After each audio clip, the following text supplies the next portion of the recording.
La primera vez que mi hijo me preguntó por qué todavía cierro con llave la puerta del baño en mi propia casa, me reí y le dije que era solo una costumbre. Eso era más fácil que decirle la verdad. Más fácil que admitir que una tarde aparentemente normal me convirtió en el tipo de madre que escucha más el silencio que el ruido. Y todo empezó con 6 palabras que dije sin pensar, tratando de mantenerlo tranquilo, mientras por dentro yo ya me estaba desmoronando. En ese momento, mi hijo Eli tenía 8 años. Tenía esa carita suave y seria que hacía que los adultos pensaran que era tímido, pero en realidad solo se daba cuenta de todo. Se daba cuenta cuando yo cambiaba de marca en el supermercado, porque el dinero no alcanzaba. Se daba cuenta cuando yo sonreía demasiado rápido después de una llamada. Se daba cuenta cuando su padre, mi ex esposo Nolan, decía que iba a recogerlo a las 5 y aparecía a las 6:30 con alguna excusa que sonaba ensayada. Pero entonces Nolan y yo llevábamos casi 2 años divorciados. No éramos del tipo de ruptura de gritos, éramos del tipo más frío.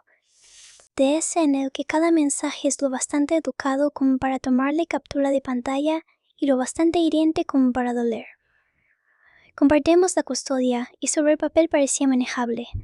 En la vida real significaba negociaciones pequeñas y constantes. Las fiestas, las recogidas en la escuela, las medicinas, la hora de dormir. ¿Quién olvidó qué? ¿Quién llegó tarde? ¿Quién estaba poniendo problemas? La mayor parte del tiempo trataba de mantener a Eli lejos de esa tensión. Los niños absorben más de lo que la gente cree. Vivíamos en una casita de alquiler al final de una calle tranquila. Nada lujoso.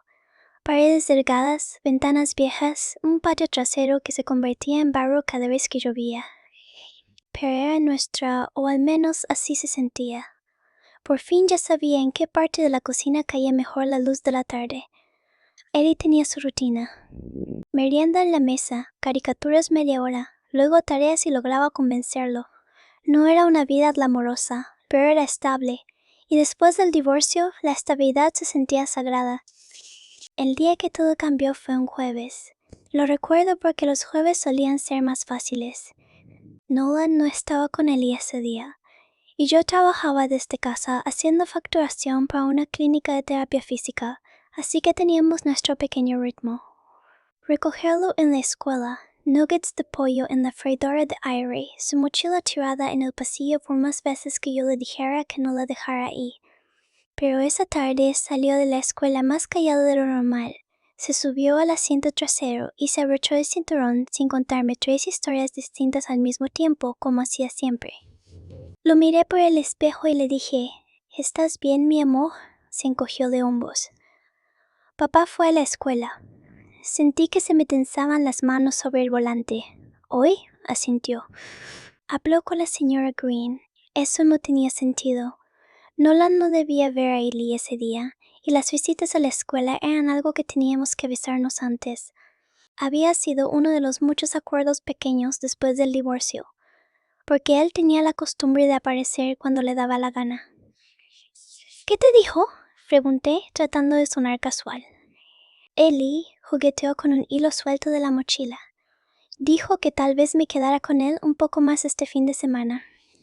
Y me preguntó si me gustaba tu casa. Había algo en la forma en que dijo tu casa que me revolvió el estómago. Los niños repiten tanto el tono como las palabras. Me dije a mí misma que no exagerara.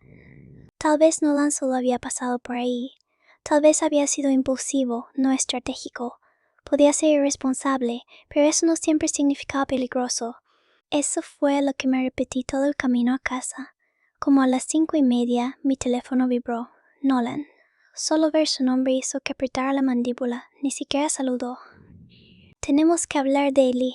Me metí al cuarto de lavado para que mi hijo no escuchara. No puedes aparecerte en su escuela sin avisarme. Soltó el aire como si yo fuera agotadora. Andaba por la zona.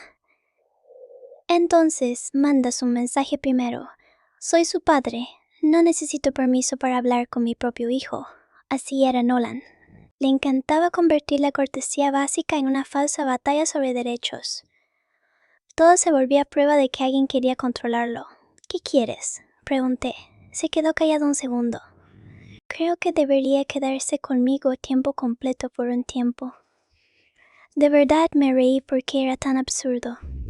Nolan vivía en un apartamento de una sola habitación encima de un garaje.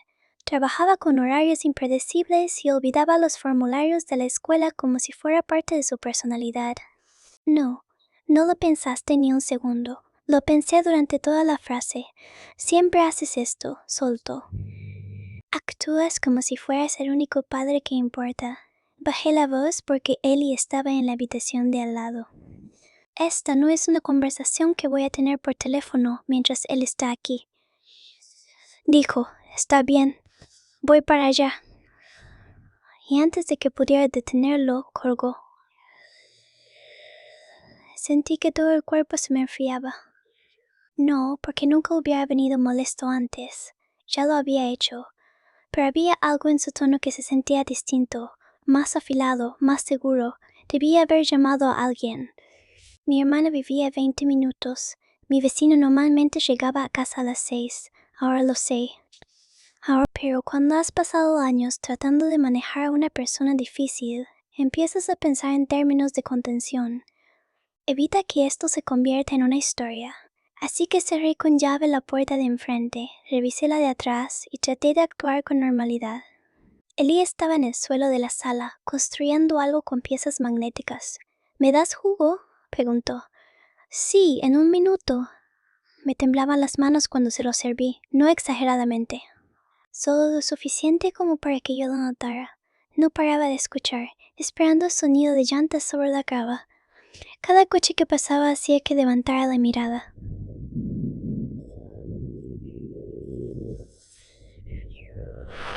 Entonces llegó el golpe a la puerta. 3 golpes fuertes, no un toque educado, de esos que dicen sé que estás ahí.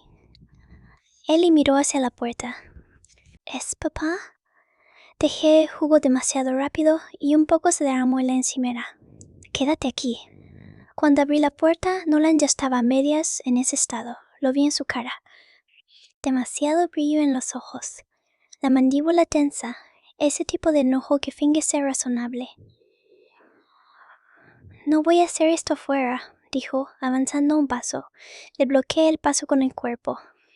Ellie está aquí, precisamente. No, podemos hablar en el porche, se rió por lo bajo. Siempre necesitas audiencia cuando quieres hacerte la víctima. Esa frase me golpeó porque era vieja, muy usada. Una de esas cosas que me decía cuando todavía estábamos casados cada vez que yo intentaba hablar de algo que él había hecho. Recuerdo pensar, no ahora. No traigas ese veneno viejo a esta casa, dije, en voz baja pero firme, baja la voz. Y fue justo entonces cuando ella apareció en la esquina. Sostenía su vaso de jugo con las 2 manos, mirando de mí hacia su padre, leyendo el ambiente de inmediato. Los niños pueden hacer eso en un segundo, dijo. ¿Papá? Toda la cara de Nolan cambió. Se suavizó al instante. Ese era otro de sus talentos. Podía cambiar de expresión tan rápido que me hacía dudar de lo que había visto un momento antes. Hola, campeón, dijo. Ven acá. Ellie me miró primero a mí. Sonreí y odio haber sonreído, pero a veces las madres hacemos esa cosa horrible de intentar pintar el peligro con una cara tranquila. Está bien, dije. No estaba bien. Yo lo sabía, pero necesitaba que él se mantuviera calmado. Nolan entró antes de que yo dijera sí o no. Sentí el cambio justo ahí. La casa dejó de sentirse mía. Caminó hacia la sala como si le perteneciera, mirando alrededor las cosas que nunca me ayudó a elegir, nunca ayudó a pagar. Como si estuviera inspeccionando una vida sobre la que todavía creyera tener algún derecho. Se agachó frente a Ellie y dijo, ¿qué te parece venirte a quedar conmigo esta noche? Mi hijo frunció el ceño. ¿Esta noche? Sí. Va a ser divertido, intervine. Eso no va a pasar. Nolan se puso de pie lentamente. ¿Ves a lo que me refiero? Le dijo Ellie, como si yo ni siquiera estuviera ahí. Tu mamá siempre tiene que complicarlo todo. No hagas eso, dije, no lo metas en esto. Se veía confundido, luego avergonzado, y eso me rompió el corazón porque ningún niño debería sentirse avergonzado por el mal comportamiento de los adultos. Me acerqué más a él y le puse una mano en el hombro. Fue entonces cuando Nolan dio un paso hacia nosotros, y algo dentro de mí cambió de golpe. No estaba gritando, no estaba fuera de control. De alguna manera, eso lo hacía peor. Estaba controlado de esa forma frágil y peligrosa en la que puedes sentir la presión debajo de la superficie. Me incliné un poco y le dije suavemente a Ellie, «Mantén la calma, hijo». Esas fueron las palabras. Yo quería decir, no entres en pánico. Quería decir, deja que yo me encargue. Quería decir, por favor no llores porque apenas estoy logrando sostenerme. Pero en el segundo en que lo dije, los ojos de Nolan cambiaron. Él también lo oyó. Hizo una pequeña sonrisa extraña y dijo, «¿Mantén la calma? ¿De qué?» Se me secó la boca. «¿Tienes que irte? ¿O qué?» «O llamo a la policía», parecía casi divertido. «¿Por qué vine a ver a mi hijo?» Movía Ellie un poco detrás de mí. «Porque te dijeron que no». Por un segundo nadie se movió. Podía escuchar el viejo refrigerador zumbando en la cocina. Una caricatura sonando demasiado fuerte de fondo. Mis propios latidos, duros y pesados, en la garganta. Entonces Ellie empezó a llorar. No fuerte al principio. Solo un sonido pequeño, asustado, del tipo que hace un niño cuando por fin entiende que los adultos ya no están fingiendo. Y ahí fue cuando todo se inclinó. La cara de Nolan se torció, no por Ellie, sino por mí, como si su llanto fuera algo que yo había provocado a propósito. «Mira lo que estás haciendo», dijo. Yo dije, «Ellie, vete a tu cuarto». No se movió.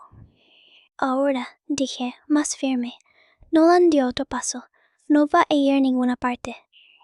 No sé si fue instinto o adrenalina, pero agarré a Ellie y retrocedimos. Rápido, mi hijo se aferró a mi camiseta. Busqué mi teléfono detrás de mí en la mesita lateral y casi se me cayó.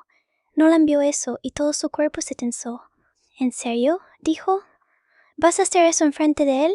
Yo ya estaba marcando. «Vete». Estiró la mano hacia el teléfono, no exactamente abalanzándose, pero tampoco calmado, y eso fue suficiente. Cualquier duda que me quedara desapareció. Apreté el botón de llamada de emergencia con los dedos temblando. La operadora contestó, y apenas pude decir la dirección porque mi voz estaba haciendo esa cosa horrible en la que ya no suena como la tuya. Dije que mi ex esposo estaba dentro de la casa, que se negaba a irse y que mi hijo tenía miedo. Recuerdo haber dicho miedo con mucha claridad. Tal vez porque necesitaba que alguien más tomara en serio esa palabra. En el momento en que Nolan se dio cuenta de que de verdad estaba llamando, dio un paso atrás. Luego empezó a hablar rápido, casi actuando. «Esto es ridículo», dijo. «Soy su padre. Ella está inestable. Ella hace esto. Siempre hace esto». Giré el cuerpo para que la cara de Ellie quedara hundida contra mi costado y le dije a la operadora, «Por favor, apúrense». Lo que vino después duró quizá 2 minutos, quizá 10. El trauma no mide el tiempo de forma normal. Nolan siguió caminando de un lado a otro, pasándose las manos por el pelo, cambiando de enojado a herido tan rápido que me mareaba. En un momento miró directamente a Ellie y dijo, «Tú sabes que yo nunca te haría daño, ¿verdad?» Esa frase todavía vive en mí como una astilla, porque nadie había dicho la palabra daño hasta ese momento. Hasta ese Ellie ya estaba sollozando abiertamente, y yo trataba de sostenerlo mientras al mismo tiempo no le quitaba ojo a Nolan, a la puerta principal, al teléfono y al millón de pequeños detalles que de repente tu cerebro trata como si fueran vida o muerte. Recuerdo haber notado que uno de los calcetines de Ellie tenía un agujero cerca de los dedos.